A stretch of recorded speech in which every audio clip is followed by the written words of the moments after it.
نحن في المغرب لا نبيع ولا نشتري. نحن في المغرب نحب العمل بجد واجتهاد. نحن في المغرب نصنع الطائرات والسيارات، نزرع الأرض بالخيرات، نشيد السكك الحديدية التي تسير عليها ما جاد به الزمان من أسرع القطارات. نحن في المغرب نبني النساء وكذا الرجال لنصنع المستقبل الذي نريد. نحن لا نشتري ولا نبيع. نحن ثامن العالم في تصنيف الفيفا. نحن أبطال العالم قبل أشهر هناك في تشيلي. نحن أبطال العرب قبل أسابيع في قطر. نحن من حصدنا المعدن النفيس في ألعاب باريس الأولمبية. نحن أبطال أفريقيا في الشان. نحن أسود القاعة، ننتصر ولا نعرف الاستسلام. نحن من عبرنا مع السيدات للمونديال وخسرنا معهن بشرف نهائي الكان.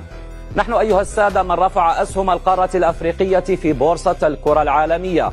نحن نعمل ونبني ونحمل طموح وطن وأحلام قارة جاءت فشاهدت وعاشت كأسا أفريقية لم ترها منذ أن عرفت البشرية كرة القدم.